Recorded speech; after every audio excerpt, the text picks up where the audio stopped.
This is a Kobo Touch.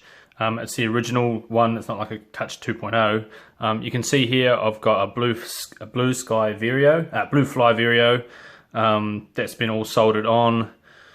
That's just like the back of the Touch. Someone really kindly 3D printed a cover that goes over the Vario, but I just realized that these wires need to be coming up from underneath. That's sort of my stuff up. First time I ever made one of these. So in this video I'm going to do a full tear down, show how they all work, re-solder all these wires coming up, and then epoxy this on, and hopefully it should all go.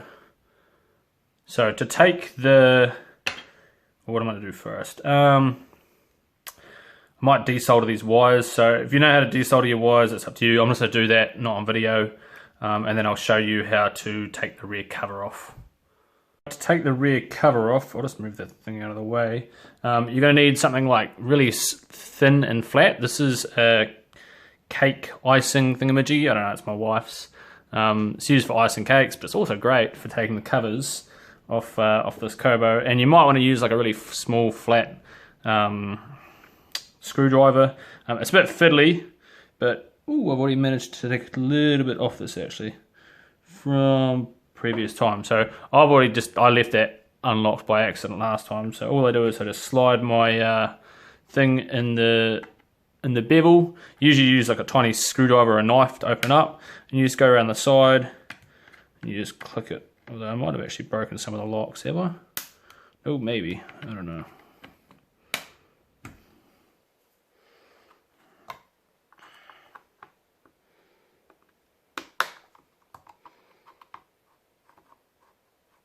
You just got to be patient because you don't want to break anything, because it does tend to break the little lips inside. There's no screws, it's just...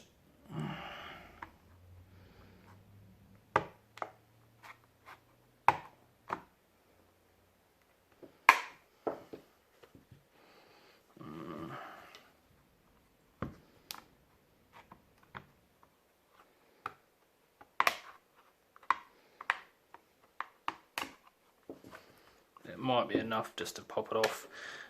First time round, you won't just be able to pop it off straight like this. Ooh, here we go. It is really fiddly the first time around because it's on really tight. But after you've opened and closed it a few times like I have, it just pops straight off. So the first time, just be patient. It might sound like it's breaking. If it's not, or if it is breaking, who really cares? Because you can always just epoxy it on when you're done. So I'll just go through like the basic schematics of the Kobo. So you have, this one here has 3 serial ports. So we got the serial port up here, which I tried initially soldering to because the instructions or the online tutorial suggested use this one here. This one here though, however, when I put the wires through, even like the smallest, I don't have like a, what do you call it, a Dremel to Dremel them off, and I couldn't really bother sanding. So even, and it just for some reason seemed to interfere with the touchscreen below it. So that was annoying. So I tried the one down the bottom, seeing as I thought, yeah, it probably would work, and it totally did. So I have my RX, I think, is the receiver, and then TX is the transmission. My ground is connected straight to the ground of the whole circuit. So each one of these screws, so this one here, you can see is copper there. It's all connected to the universal ground of the circuit.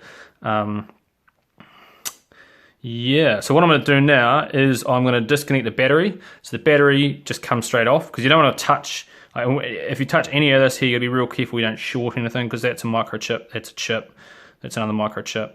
There's a microchip up here, and some of them can be really sensitive. These wee resistors, these tiny wee things, I assume they're just wee resistors, they'll be fine. So you want to disconnect your battery, and it just pops straight up. So I'll just come under it, and then just pop it straight up. I've lifted mine up so many times that it just pops up, and I'm actually kind of worried I might have bent the wires too much. And then this here just pops straight up as well, so I just use my finger. I should ground myself. Should be right. You should really ground yourself on something metal, but you just pop it and it just pops straight up. And now if you undo all these screws, you can take the screen off.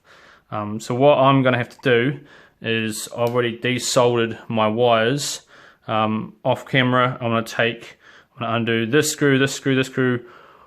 That's got all the screws. Then I'll lift it up, and then I'm going to drill down the side with my trusty drill drill down in there so I can open it up and have more room on this side. So then my Vario can then just sit dead flat, like almost flush with the corner. Yeah, so I need to, oh, you can see that, I need to start drilling. Now you can see that, oh, I've drilled that way out more, and I haven't disconnected the bolts yet, but I'll get around to that soon. Where is the Vario? So now, I'll sand that back a bit. The Vario fits perfectly with the cover on. If I put the cover on, we sandwich it in, we flip it around. I don't know if you can see, maybe not. But if I'll grab a light, actually, where's a light? There we go. Hopefully we can see that in there, so we can see all 4 terminals. The other one's just under the circuit board. I'm going to go ahead and solder these wires. So I should probably go over the order actually. How does it go? Power is, I'll just spin this round so I don't want to place it down. Where is it? That one there is the power. This one here is the earth. One of these will say TX, one of these will say RX on the other side of the Bluefly. I can't remember which is which because I've obviously covered it with heat shrink. It says down here somewhere, but I've got photos and I know which wire goes where. I'll just check the photos and like solder the green wires to wherever, because I know yellow is TX, which is, I'm assuming, transmit, and that will go to the receive, which will be RX on the Bluefly. Just a few other things to note actually. When you get your Kobo, what you want to do is you want to get a, oh, where's my voltmeter? You want to go around, get your voltmeter, set it to reading like volts, and you want to, I'll just shuffle this across, you want to plug in the power, obviously, put the negative on just any of the earths, and test the V's. So each serial has like a, I'll show you a serial. I'll show you the serial that I've, the untouched serial port right here. You've got V for volts, TX for transmit, I assume. That's obviously ground, because you can see the ground symbol, that's RX, the far one. You want to test the V, or basically the voltage, for each of the serials, because this one here, the serial at the top end, that voltage there is always on, even when the Kobo is off. There's always 3.7 volts coming from that, whereas this serial here and that serial there, the voltage only kicks in when the Kobo switches on. So something to consider if you want to have your blueflyvario on when the Kobo is not on. The only downside to that is you can't tell how much battery's left, and you do not want to run lithium ion batteries completely dead. I've heard that's a bad idea. Right, I am now going to solder these to the, what am I going to do actually? Oh, I'm actually going to take the circuit board off, and then I'll solder them to the Bluefly. Hopefully I do a good job. When you're soldering, you want to use tiny bits of flux. So here's the flux, I don't know, just that there. I usually a tiny bit. I have done soldering without it. I used to do soldering without it, but it's just the lazy way to do it. It does make it messy, and you need to use alcohol to clean it off. But just because this is really fiddly, use a little bit of flux. It makes it wick so much easier.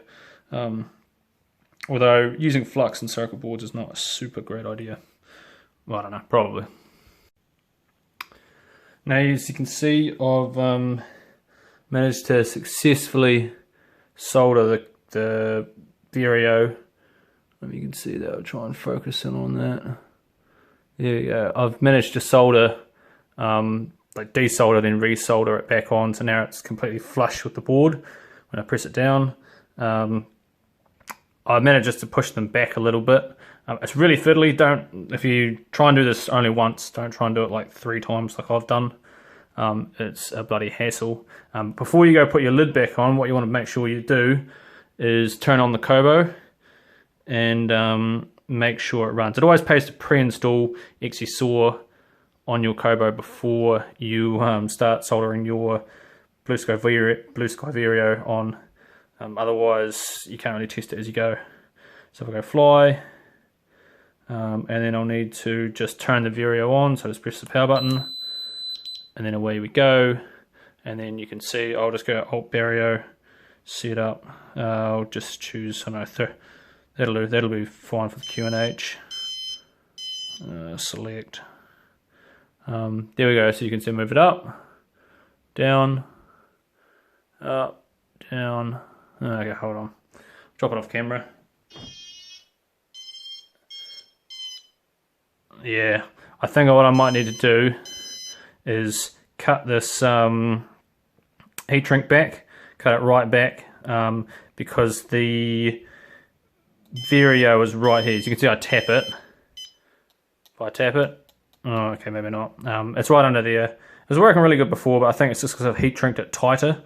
I might just cut that all off, just because the cover, when I put it on, it fits flush, and when I push it, you can hear it's messing around with it. So that's just something to consider when you do this. Yeah, right, other than that, looks pretty good. Seems to be going alright. Yeah, so that's how you set up your Kobo flight computer. I'm going to turn this off. Right, what I've actually done is I've cut all the way the material from the Vario, which is something I can do. That's that wee hoodaki there. I assume that's the Vario. I assume that's the GPS, and that there's just the speaker. So if I chuck the cover back on, and I've just put the wee, you need to have this foam thing just to sort of act as like a buffer, because if you blow on the Vario, so if I blow on it, that would increase the pressure, which would simulate going down, because high pressure down low. Yeah, there you go. So that is definitely the Vario. When I put the cover on, and I just toss it on like so, it skitters out for a bit, and then tears itself. And if I move it up, get a little bit of, and then go down. There you go. So it does actually work. I'll just take my hand off. I'm going to epoxy this now, and then I'll show you the finished product. So here's the finished product. As you can see, I've sort of epoxied all the way along there, under there as well. I might have to re-epoxy, there's a wee bit there I've missed, all the way down there, and then in there, and it's pretty stable, it's pretty solid. If I turn it on, is it turned on? Yeah, it's on. Go fly, and wait for it to load up, flick the Vario on.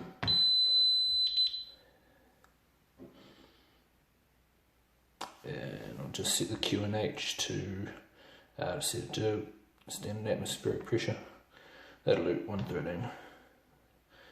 I'll call it 1013. Right, so a few things I've learned. If you're making this and it's really windy outside, your Vario will go through, like, bounce up and down. When I first finished this, I tested it out and I thought, oh no, it's broken, because it was just bouncing up and down. It's really, really sensitive. A few other things, like 30 seconds ago, I showed you when it was exposed.